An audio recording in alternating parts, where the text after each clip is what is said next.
일용할 양식을 거두는 법칙이라는 제목으로 하나님의 말씀을 전하도록 하겠습니다. 여러분, 사람이 살아가는 가운데 가장 중요하고도 가장 기본적인 욕구가 있다면 그것은 무엇일까요? 그것은 아마 먹고 사는 문제, 생존 욕구일 것입니다. 세계적인 심리학자 메슬로우라고 하는 사람이 우리 인간의 욕구와 만족에 관한 이론을 이야기하면서 우리 인간이 추구하는 욕구에는 5단계가 있다, 그렇게 이야기를 했습니다. 여러분에게 도표를 하나 보여드리도록 하겠습니다. 1단계는 생리적인 욕구입니다. 먹고 사는 문제가 여기에 속해 있는데요, 식욕, 성욕, 그리고 수면욕이 여기에 속합니다. 그리고 2단계는 안전의 욕구입니다. 이것은 위험으로부터의 보호, 그리고 안전, 건강 등이 속합니다. 3단계는 애정의 욕구 혹은 사회적 욕구라고 하는데요, 여기에는 애정, 친화, 소속감 등이 속합니다. 그리고 4단계는 존경의 욕구, 존경과 지위와 명예 등이 속합니다. 그리고 마지막 5단계는 자아 실현의 욕구, 자기 완성과 삶의 보람 등이 여기에 속합니다. 여기서도 말하고 있는 것처럼 우리 인간이 살아가는 데 있어서 반드시 기본적으로 필요한 것이 있다면 그것은 바로 먹고 사는 문제라는 것입니다. 그래서 여러분, 누군가가 요즘 어떻게 지내고 계세요? 라고 그렇게 질문을 하면 대부분의 사람들이 하는 말이 무엇입니까? 네, 먹고 산다고 정신없이 바쁩니다. 아마 이렇게 농담 반, 진담 반으로 말하는 것을 볼 수가 있습니다. 그만큼 우리 인간은 먹고 사는 문제를 벗어나서 살아갈 수 있는 존재는 단 한 사람도 없기 때문입니다. 자, 그런데 여러분, 우리가 먹고 사는 문제를 생각할 때 반드시 기억해야 할 것이 있습니다. 그것은 먹고 사는 문제에도 법칙이 있다라는 것입니다. 다시 말해, 일용할 양식을 거두는 법칙이 존재한다는 것입니다. 그저 아무렇게나 세상 사람들처럼 그냥 이 문제를 쉽게 다루어서는 안 됩니다. 아이고, 뭐 될 대로 되겠지 뭐 라고 이렇게 방관하는 자세로 그렇게 대해서도 안 됩니다. 성경은 우리에게 분명하게 먹고 사는 문제, 일용할 양식을 거두는 법칙에 대하여 가르쳐 주고 있습니다. 바로 그 말씀이 오늘 저와 여러분이 읽었던 본문의 말씀입니다. 자, 먼저 오늘 본문의 배경은 이렇습니다. 이스라엘 백성들이 홍해 바다를 기적적으로 건너고 난 이후에 그들이 가게 된 곳은 수르 광야였습니다. 그리고 엘림을 거쳐서 3번째로 도착한 곳이 어딘가? 바로 신 광야입니다. 여러분들에게 지도를 하나 보여드리도록 하겠습니다. 이스라엘 백성들의 출애굽 경로가 화살 표시가 되어 있죠. 그런데 저기 중간에 보면 붉은 글씨로 동그라미가 쳐져 있는 곳, 바로 저곳이 어딘가? 신광야입니다. 엘림과 시내산 사이에 펼쳐져 있는 넓은 광야가 바로 신광야입니다. 여러분, 이때 이스라엘 백성들이 출애굽해서 나온 지 약 2달 보름 정도 되는 그런 시기였습니다.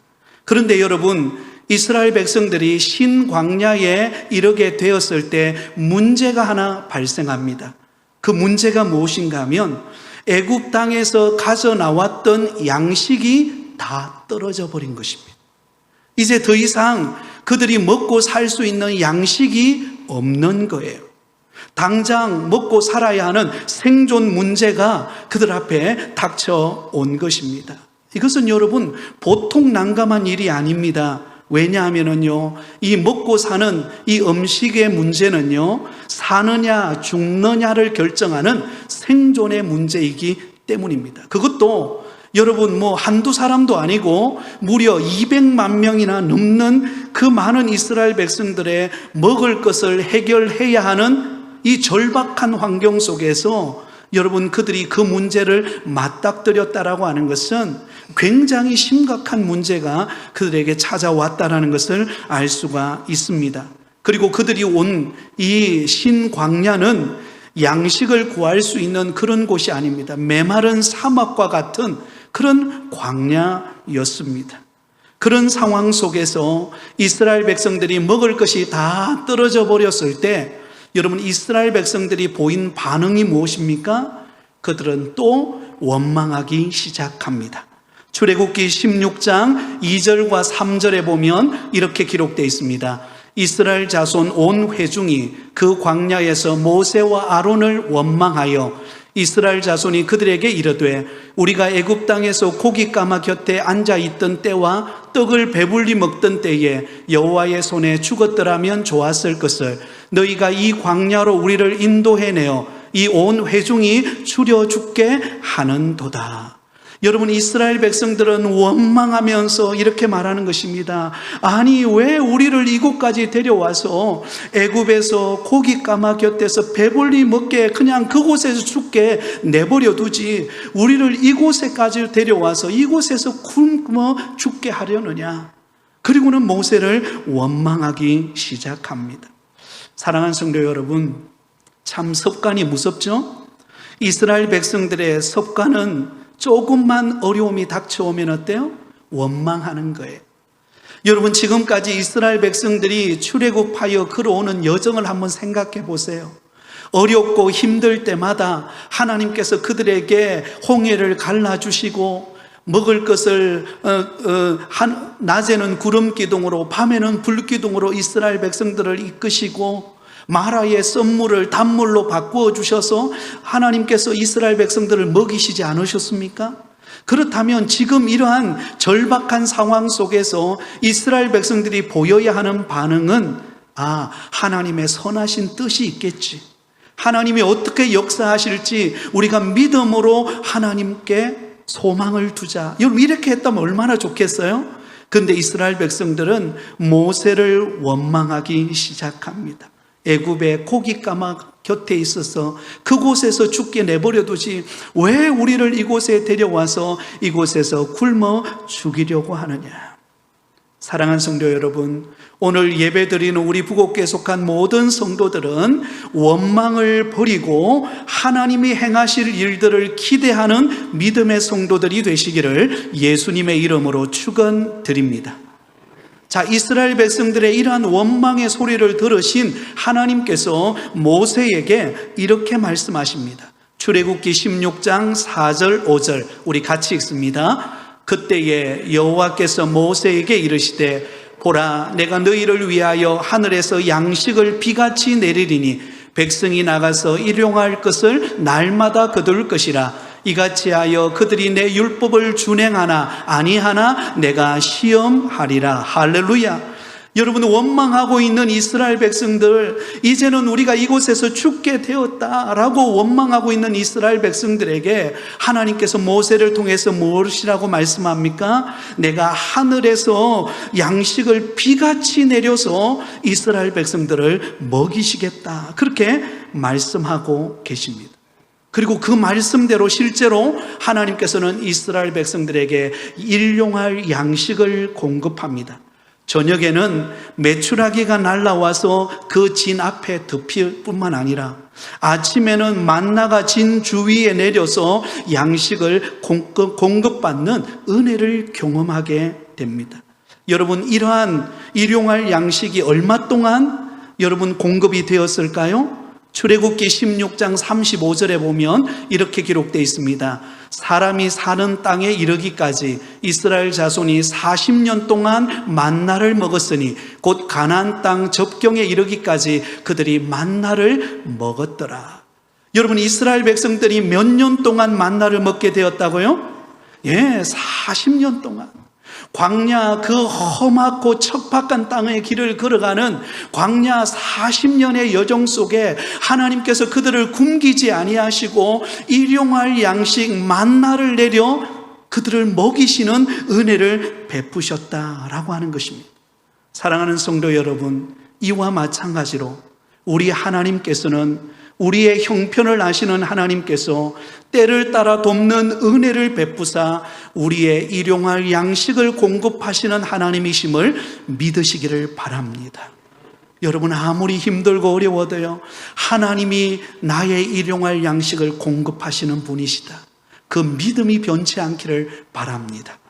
자, 그렇다면 여러분, 하나님께서 우리에게 일용할 양식을 허락하시는데 일용할 양식을 주실 때에 그 일용할 양식을 거두는 법칙이 있다는 것입니다. 하나님은 우리에게 때를 따라 돕는 은혜와 복을 허락하셔서 우리의 양식을 공급해 주실 것입니다. 그렇다면 우리는 그 일용할 양식을 거두는 법칙을 분명히 알고 그 법칙대로 행하는 믿음의 성도가 되실 수 있기를 바랍니다.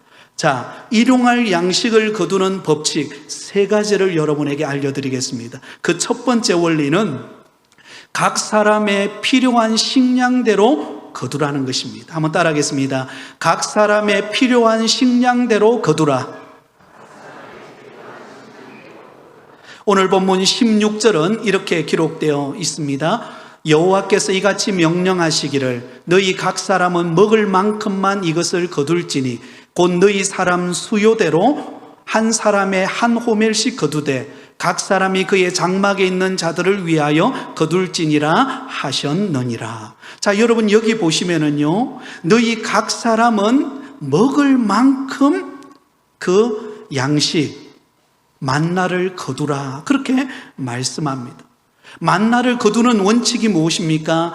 각 사람의 수요대로, 다시 말하면 그 가족의 수요만큼 일용할 양식을 거두라. 그것이 원리입니다. 가족이 10명이라면 그 10명의 분량만큼 나가서 만나를 거두오라는 것입니다. 그 가족이 5명이라면 5명의 수요만큼 가서 그 분량만큼 거두어 가지고 오라는 것입니다. 자, 그렇다면 그 당시 한 사람이 먹을 하루 일용할 양식은 어느 정도 되었을까요? 한 호멜씩 거두라, 그렇게 말씀합니다. 이 한 호멜은 약 한 2리터 정도 되는 양입니다.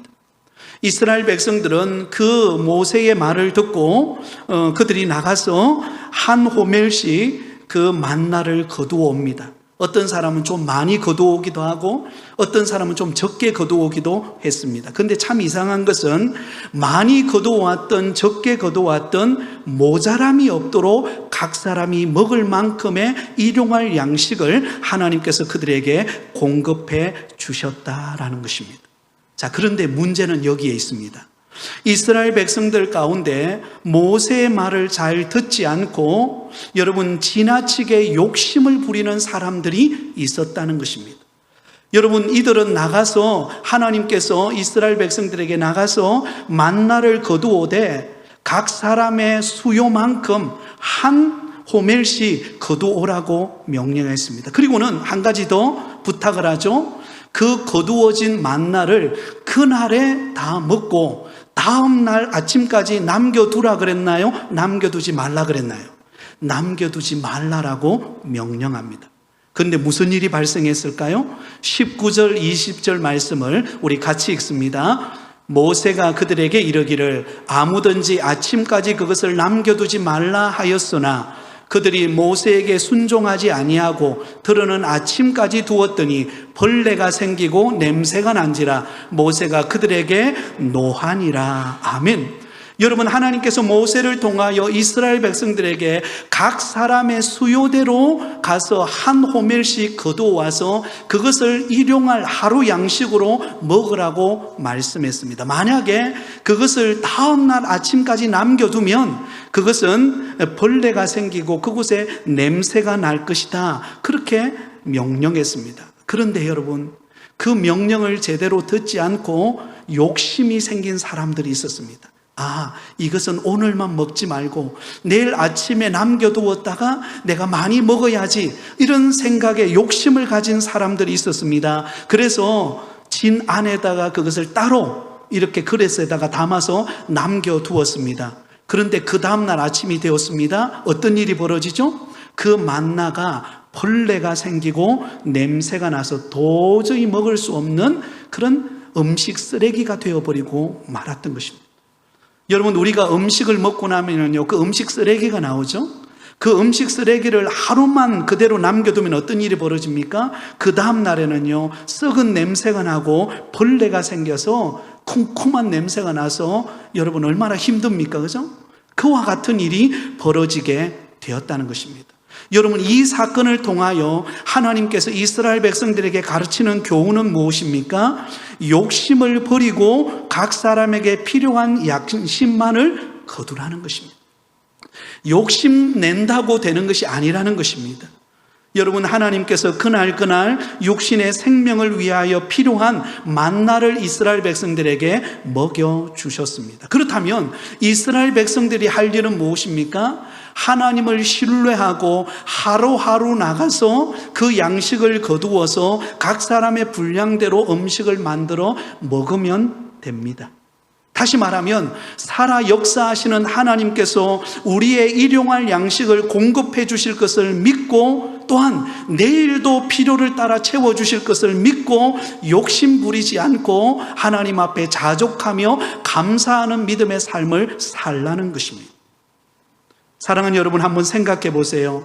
지금 이스라엘 백성들은 신광야라고 하는 그 척박한 환경 속에 지금 놓여 있습니다. 여러분, 그 이스라엘 백성들이 한꺼번에 많이 거두어 가져와서 그것을 진 안에다가 여러분 쌓아둔다고 생각해 보세요. 어떤 일이 벌어졌겠습니까? 여러분, 지금 이스라엘 백성들은 광야의 길을 걸어가면서 끊임없이 이동해 가야 합니다. 하나님이 가라고 명령하면 그들은 다시금 그 명령을 따라 움직여야 합니다. 그런데 집 안에다가 음식을 가득가득 담아두게 된다면, 욕심을 부려서 담아두게 된다면 그것 다 정리해가지고 가려면 얼마나 시간이 많이 걸리겠습니까? 또한 주변 민족들의 표적이 될 위험성이 많은 것입니다. 그런데 안타깝게도 욕심을 부리고 많이 남겨둠으로 인하여서 자기 것을 만들려고 하는 그 욕망으로 인하여 결국은 벌레가 생기고 냄새가 나는 신세가 되어버리고 말았던 것입니다. 사랑하는 성도 여러분, 일용할 양식에 만족하지 못하고 욕심을 부린 결과가 이러한 결과라는 것을 우리는 알아야 합니다. 그래서 여러분, 성경은 이러한 사람에 대하여 경고의 말씀을 우리에게 전하고 있습니다. 디모데전서 6장 6절에서 10절에 보면 이렇게 기록합니다. 우리 같이 읽겠습니다. 그러나 자족하는 마음이 있으면 경건은 큰 유익이 되느니라. 우리가 세상에 아무것도 가지고 온 것이 없음에 또한 아무것도 가지고 가지 못하리니 우리가 먹을 것과 입을 것이 있은즉 족한 줄 알 것이니라. 부하려 하는 자들은 시험과 올무와 여러 가지 어리석고 해로운 욕심에 떨어지나니 곧 사람으로 파멸과 멸망에 빠지게 하는 것이라. 돈을 사랑함이 일만하게 뿌리가 되나니 이것을 탐내는 자들은 미혹을 받아 믿음에서 떠나 많은 근심으로써 자기를 찔렸도다. 아멘. 자, 여러분, 우리가 필요한 것을 자족하는 마음을 가지고 하나님께서 우리에게 일용할 양식을 주셨으면 그것으로 인하여 감사하고 만족하고 하나님 앞에 영광을 돌리라는 것입니다. 6절에 보면 이렇게 말씀하죠. 자족하는 마음이 있으면 경건은 큰 유익이 되느니라. 그래서 여러분, 유대인들은 그들이 좋아하는 탈무드에 보면 이런 말이 기록되어 있습니다. 한번 들어보세요. 가장 현명한 사람은 모든 사람들로부터 배우려고 힘쓰는 사람이고, 가장 강한 사람은 자기 자신과 싸워 이길 수 있는 사람이며, 가장 큰 부자는 자기 가진 것으로 만족할 줄 아는 사람이다. 지금 내게 주어진 것에 하나님께 감사하고 만족하고 또 오늘 내가 일용할 양식을 가지고 하루를 살았다면 자족하는 마음을 가지고 하나님 앞에 감사하며 살아가라는 것입니다. 여러분, 욕심 부린다고 되는 것이 아니라는 것입니다. 여기 보면 이런 말씀도 있습니다. 부하려고 하는 자들은 곧 도리어 시험과 올무와 여러 가지 어리석고 또 해로운 욕심에 떨어지게 된다라고 말씀합니다. 여러분, 욕심 부린다고 내 것이 되는 게 아니에요. 여러분, 욕심 부리다가 불법을 행함으로 잘못된 방법으로 행하다가 부끄러움을 당하는 경우들이 얼마나 많습니까? 우리가 가끔씩 뉴스를 보다 보면은요, 건물을 세울 때, 그 건물을 세울 때는요, 그 건물을 짓는 데 들어가는 철근의 양이 있습니다.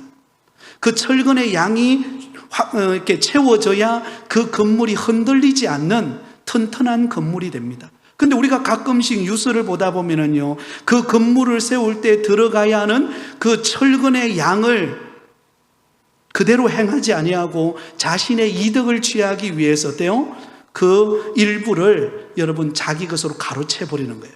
그래서 적당한 양만 채우는 것입니다. 결국은 그 일로 인하여 무슨 일이 벌어집니까? 그 건물이 쉽게 무너지게 되고 물이 새고 부실 공사가 일어나서 얼마나 많은 부끄러움을 당하는 일들을 우리가 뉴스를 통해서 보지 않습니까? 여러분, 욕심 부린다고 되는 것이 아니라는 것입니다. 하나님이 내게 주신 것에 대해서 여러분, 때로는 많이 주기도 하고 때로는 적게 주는 상황 속에 있다 할지라도 오늘 하루를 우리가 일용할 양식으로 채워졌다면 그것에 감사하고 자족하는 마음을 가지고 믿음으로 살아가는 여러분 되시기를 바랍니다. 예수님께서 주기도문 가운데도 이렇게 말씀합니다. 오늘 우리에게 일용할 양식을 주옵시고. 여러분, 예수님께서 우리에게 기도를 할 것을 강조하시면서 우리가 구해야 할 여러 가지 기도 제목이 있지만 그 중에 하나가 무엇입니까? 일용할 양식을 달라고 구하라는 것입니다. 오늘 내게 필요한 양식, 오늘 내가 먹고 만족하고 살아갈 수 있는 양을 구하라고 하는 것입니다. 그러므로 우리가 어떠한 형편에 놓여 있든지 자족하기를 배워서 욕심 부리지 않고 여러분, 내게 주신 것에 감사함으로 하나님께 믿음으로 살아가시기를 바랍니다. 여러분들에게 책 하나를 소개시켜 드리려고 하는데요. 자, 화면을 보면 나오는데요. 자, 제목은 내가 원하는 삶을 살았더라면. 내가 원하는 삶을 살았더라면. 여러분, 여러분이 원하는 삶을 살고 싶으시죠? 네, 안 그러신가요? 네, 자신이 원하고 기대하는 바라는 원하는 삶을 살고 싶은 마음이 있습니다. 여러분, 이 책은 호주의 한 요양원에서 죽음을 앞두고 있는 환자들을 돌보던 간병인이었던 브로니 웨어라고 하는 사람이 그가 블로그에 올렸던 에세이집과 같은 그런 글을 모아서 지은 책입니다.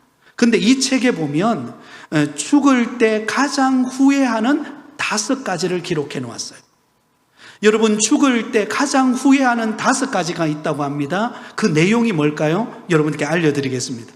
죽을 때 가장 후회하는 5가지. 첫 번째는 남들의 기대에 부응하기 위해 진정한 나 자신으로 살지 못했다는 것을 후회한다는 거죠. 다른 사람이 나를 어떻게 볼까? 다른 사람이 나를 어떻게 생각할까? 여기에 너무 관심을 두다 보니까는요, 정작 내가 해야 될 것을 잃어버리고 살았다는 것입니다. 두 번째는 직장 일에 너무 바빴다는 것입니다. 되돌아보니까 내가 너무 바쁘게 산 것이 후회가 되더라는 것입니다. 세 번째는 진심을 표현할 용기를 내지 못한 것이 후회가 되었다는 것입니다. 다른 사람에게 진심으로 다가가고 진심으로 용서를 구하지 못한 것이 후회가 되었다는 것입니다. 네 번째는 친구들과 연락하지 못한 것이 후회가 되었다는 것입니다. 자, 마지막 5번째가 무엇일까요? 자신을 더 행복하게 만들지 못한 것이 후회가 되었다라는 것입니다.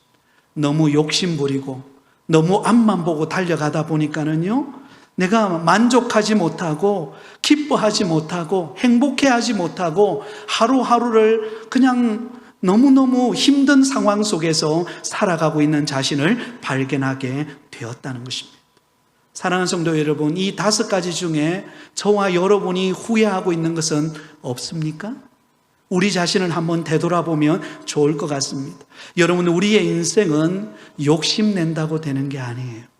오히려 하나님이 내게 주신 것에 감사하고 자족하기 시작할 때 하나님은 더해 주시는 은혜를 허락하실 줄 믿습니다. 사도 바울은 그 원리를 깨닫고 그는 자족한 마음을 가지고 그는 우리에게 이렇게 당부하고 있습니다. 빌립보서 4장 11절에서 13절까지 우리 같이 읽습니다. 내가 궁핍함으로 말하는 것이 아니니라. 어떠한 형편에든지 나는 자족하기를 배웠노니 나는 비천에 처할 줄도 알고 풍부에 처할 줄도 알아. 모든 일 곧 배부름과 배고픔과 풍부와 궁핍에도 처할 줄 아는 일체의 비결을 배웠노라. 내게 능력 주시는 자 안에서 내가 모든 것을 할 수 있느니라. 할렐루야. 여러분, 때로는 우리가 궁핍한 환경에 놓일 때가 있습니다. 하루하루 어떻게 살아가야 될지 막막하고 때로는 정말 지치기도 하고 내일이 보이지 않는 그런 때가 우리 앞에 놓일 때도 있을 것입니다. 그러나 그 가운데서 하나님이 우리에게 배우게 하시는 것이 무엇입니까? 오늘 한날을 주신 하나님께 감사하는 법을 배워야 하는 것입니다. 하나님이 오늘 내가 살아갈 수 있는 일용할 양식을 하나님이 내게 주셨다면 하나님은 또 내일에 또 내게 필요한 양식을 하나님은 주시는 분이시라는 것입니다. 그러므로 내게 능력 주시는 자 안에서 내가 모든 것을 할 수 있다는 믿음을 가지고 여러분, 일용할 양식을 공급하시는 그 하나님의 은혜에 감사함으로 살아가는 믿음의 성도들이 되시기를 예수님의 이름으로 축원드립니다. 자, 두 번째로 일용할 양식을 거두는 두 번째 법칙은 무엇인가? 항상 부지런하고 근면성실하라는 것입니다. 한번 따라하겠습니다. 항상 부지런하고 근면성실하라. 자, 21절 말씀을 우리 같이 읽겠습니다. 무리가 아침마다 각 사람은 먹을 만큼만 거두었고 햇볕이 뜨겁게 쬐면 그것이 쓰러졌더라. 아멘. 자, 여러분, 이 말씀을 자세히 보세요. 하나님께서 이스라엘 백성들에게 하늘에서 비와 같이 양식을 내려주셨어요. 만나를 내려주셨습니다. 매일같이 이스라엘 백성들이 그 진에서 나와서 여러분, 그 양식을 거두게 됩니다. 그런데 원리가 있습니다. 그 원리는 무엇인가 하면 그 만나는 하루 종일 내려서 머물러 있는 게 아니라는 거예요. 아침에만 그 만나가 내립니다. 그리고 해가 뜨겁게 내리쬐내기 시작하면 그 만나는 사라져 버렸다는 것입니다. 여러분, 이것은 무엇을 말합니까? 이스라엘 백성들이 만나를 거두기 위해서는 어떻게 해야 된다는 것을 말하죠? 아침에 일찍이 일어나 나가서 진 밖으로 나가서 각자의 그 수요를 따라서 그 식량을 거두어야 한다는 것입니다. 해가 뜨고 쪼이게 되면 그것이 쓰러져서 그것이 사라져버리기 때문에 그 전에 나가서 그 양식 만나를 거두어야만 했다라는 것입니다. 이것은 우리에게 어떠한 자세를 가르쳐주고 있습니까? 부지런하고 근면성실해야만 그 양식을 거둘 수 있다라는 것을 우리에게 가르쳐주고 있는 것입니다. 한번 생각해 보세요. 이스라엘 백성들이 그 광야의 길을 걸어갈 때 피곤하다고 여러분 늦잠 자거나 아니면 나중에 좀 시간 되면 나가서 내가 거두면 되지, 여러분 이런 생각을 가졌다면요 그 만나를 제대로 거둘 수 있었을까요? 햇볕이 내려쬐는 순간 여러분 그 만나는 사라져 버리는 것입니다. 마치 여러분 아침에 안개가 자욱하다가 그 안개가 자욱했던 안경이 햇볕이 내리쬐면 서서히 사라져 버리듯이 사라져 버리는 것입니다. 그러므로 만나가 내리는 때가 있어요.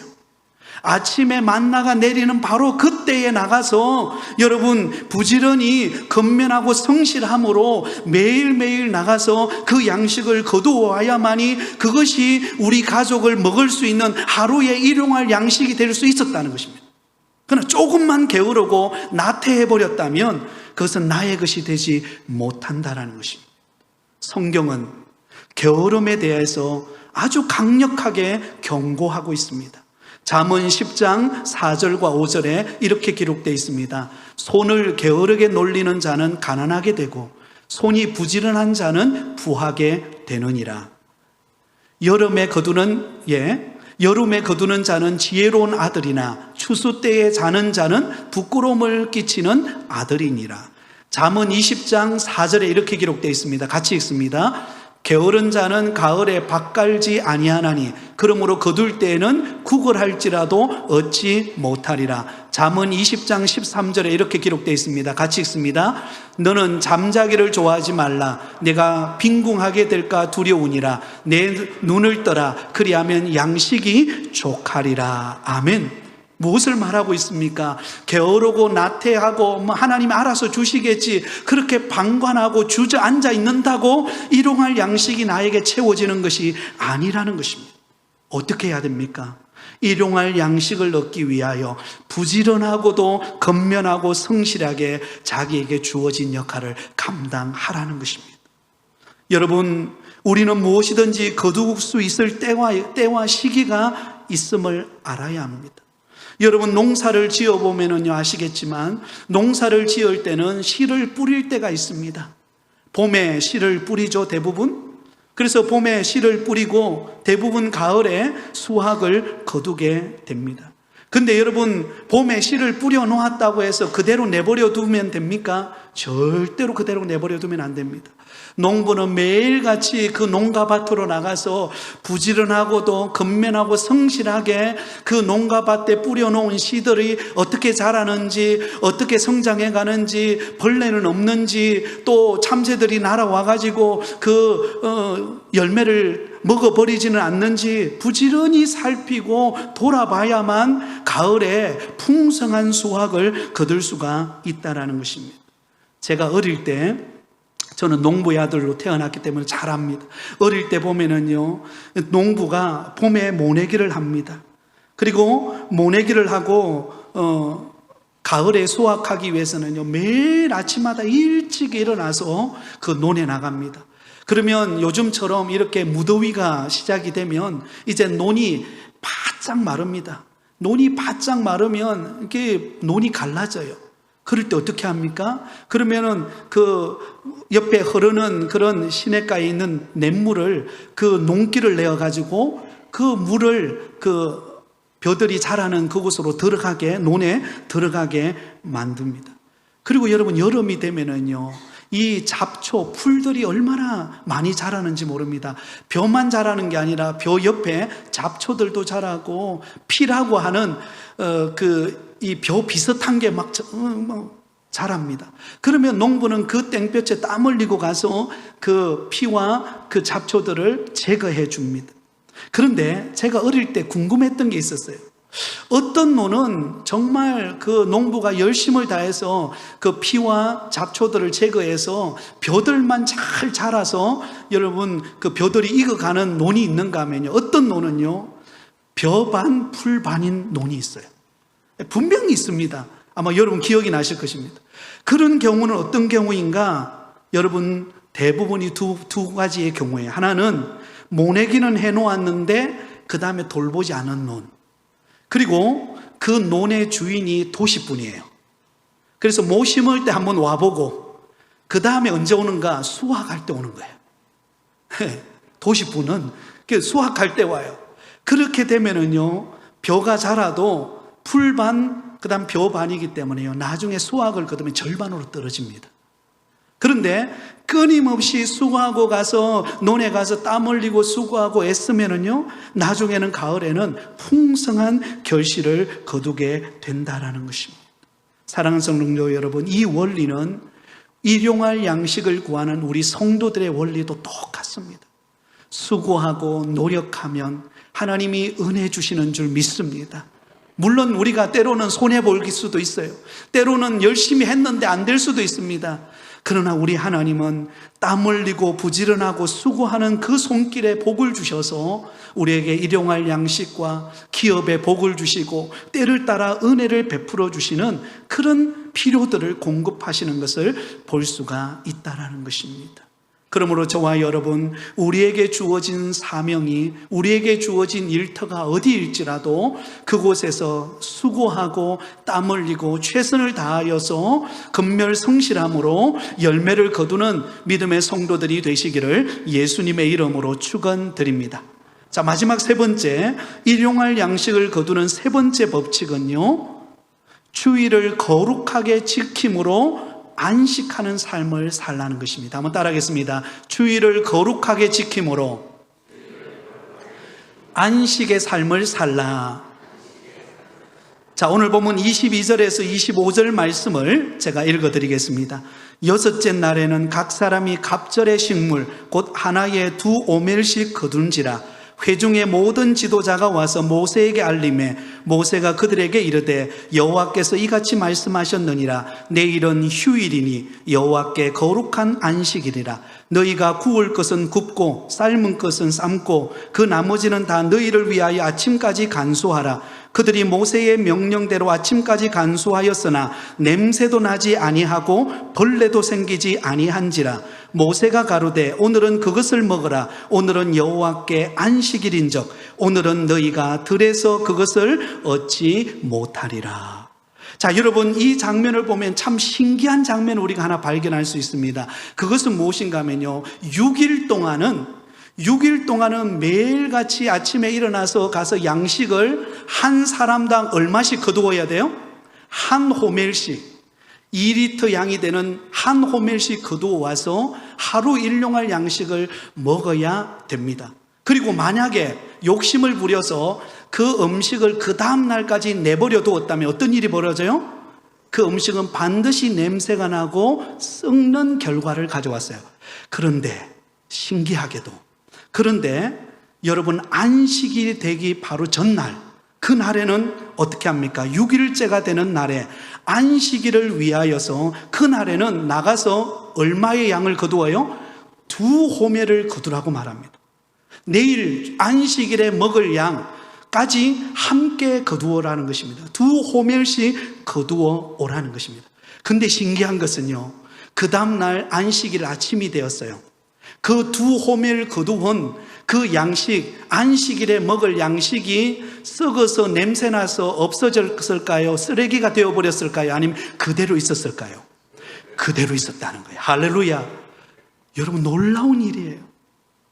여러분, 6일 동안에는 그 다음날 욕심을 부려서 그 다음날 아침까지 남겨놓았는데 냄새가 나고 음식 쓰레기로 변해버렸어요. 그런데 주일날 아침에 있는 것은, 주일날 먹을 양식을 그 다음날에 남겨두었는데 그는 썩지 않아요.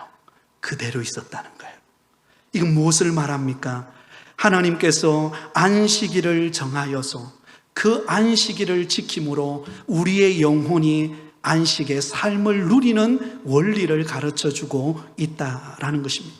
6일 동안은 땀 흘리고 수고하고 일터에서 열심히 일하지만 거룩한 주일은, 하나님 앞에 영광을 돌리는 거룩한 주일은 구별하여 하나님 앞에 주일을 지킬 뿐만 아니라 그날에 안식하는 결과를 가져오게 되었다는 것입니다. 자, 26절에서 29절까지 말씀을 보겠습니다. 엿새 동안은 너희가 그것을 거두되 일곱째 날은 안식일인즉 그날에는 없으리라 하였으나 일곱째 날에 백성 중 어떤 사람이 거두러 나갔다가 얻지 못하니라. 여호와께서 모세에게 이르시되 어느 때까지 너희가 내 계명과 내 율법을 지키지 아니하려느냐. 자, 여러분, 또 이게 무슨 일이 벌어집니까? 불순종하는 일이 하나가 벌어져요. 하나님께서 6일째 되는 날에 그 다음날 안식일 끝까지 함께 거두라고 2호멜을 거두라고 했습니다. 그리고는 말씀하셨죠. 안식일 날 너희들이 밖에 나간다고 거둘 수 있다 없다? 없다라고 말합니다. 그런데 혹시나 해서 안식일에 나가보았어요. 근데 나가보았더니 거둘 수 있었을까요? 없었을까요? 아무도 거두지 못했다는 것입니다. 여러분, 이스라엘 백성들의 그들의 또한 시행착오를 보여주고 있습니다. 이것을 통하여 하나님은 우리에게 안식일을, 주일을 거룩하게 지킴으로 이날은 안식하는 날임을 우리에게 가르쳐주고 있는 것입니다. 성경은 우리에게 안식일을 반드시 지킬 것을 명령합니다. 10계명에 보면 제4계명으로 우리에게 주신 말씀이 안식일을 기억하여 거룩하게 지키라는 말씀을 우리에게 주셨습니다. 여러분, 본래 이 안식일이 어떻게 만들어졌습니까? 하나님께서 6일 동안 천지 창조를 하시고 난 다음에 7일째 쉬셨습니다. 그날을 복된 날로 정하여서 그날을 안식일로 정하였습니다. 이 안식일은요, 하나님이 복을 주시는 날이에요. 그래서 창세기 2장 3절에 보면 이렇게 기록되어 있습니다. 창세기 2장 3절을 같이 읽습니다. 시작. 하나님이 그 일곱째 날을 복되게 하사 거룩하게 하셨으니 이는 하나님이 그 창조하시며 만드시던 모든 일을 마치시고 그날에 안식하셨음이라. 아멘. 여러분, 일곱째 날, 그 안식일은 하나님이 복되게 하여 거룩하게 지키는 날로 구별하였어요. 오늘날로 우리로 말한다면 주일이죠. 이 거룩한 날을 주일로, 안식일로 정하여서 이 날에는 우리가 6일 동안은 땀 흘리고 부지런하고 열심을 다하여 수고하고 일하지만 안식일인 주일은 하나님께 드리는 날이에요. 그리고 이 날은 하나님이 위로부터 내려주시는 은혜로 인하여 우리의 영혼의 쉼과 회복을 경험하는 거룩한 주일인 줄 믿습니다. 이 날을 범하지 말라는 것입니다. 이 날을 하나님 앞에 구별하여 지키라는 것입니다.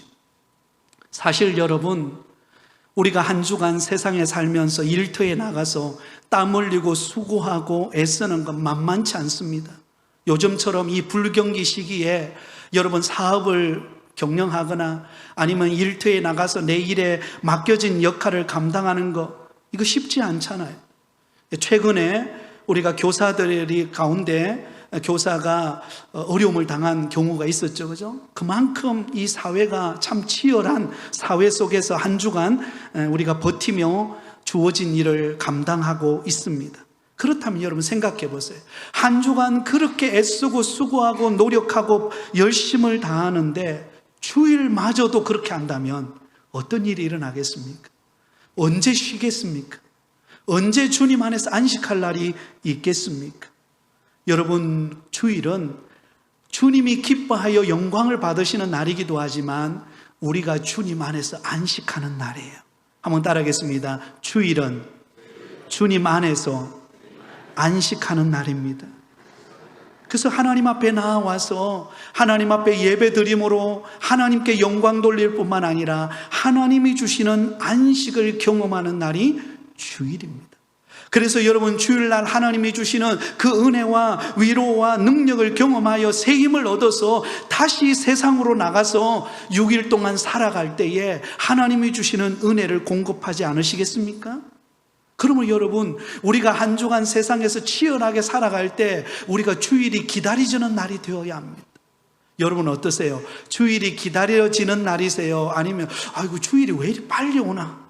부담스러운 날이세요? 주일이 기다려지는 날이 되기를 바랍니다.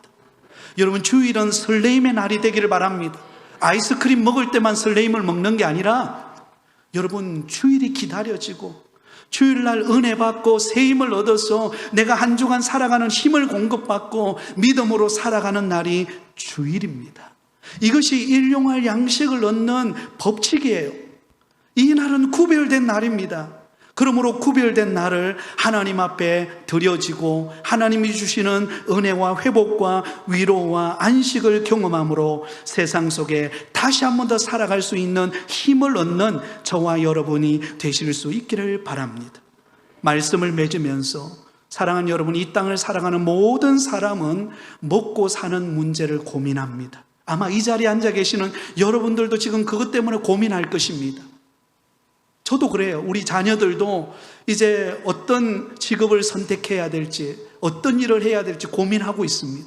여러분, 고민하지 않는 사람이 없어요. 그런데 여러분, 분명하게 하나님이 우리에게 주시는 말씀을 기억하실 수 있기를 바랍니다. 마지막 말씀입니다. 마태복음 6장 31절에서 33절까지 말씀을 꼭 기억하시기 바랍니다. 같이 읽습니다. 시작. 그러므로 염려하여 이르기를 무엇을 먹을까, 무엇을 마실까, 무엇을 입을까 하지 말라. 이는 다 이방인들이 구하는 것이라. 너희 하늘 아버지께서 이 모든 것이 너희에게 있어야 할 줄을 아시느니라. 그런즉 너희는 먼저 그의 나라와 그의 의를 구하라. 그리하면 이 모든 것을 너희에게 더하시리라. 할렐루야. 여러분, 하나님은 우리의 필요를 알고 계세요. 하나님은 우리에게 일용할 양식을 공급하시는 분이십니다. 그러므로 우리가 염려하고 두려워하고 낙심할 것이 아니라 먼저 하나님의 나라와 의를 구하고, 여러분, 하나님을 찾을 때 욕심 부린다고 되는 것 아닙니다. 하나님께 자족하는 마음을 가지고 또한 우리에게 주어진 일터에서 겉면 성실하게 최선을 다하고 또한 하나님을 예배하는 거룩한 주의를 지킴으로 주님이 주시는 일용할 양식을 공급받아 주 안에서 승리하는 저와 여러분이 다 되실 수 있기를 예수님의 이름으로 축원드립니다.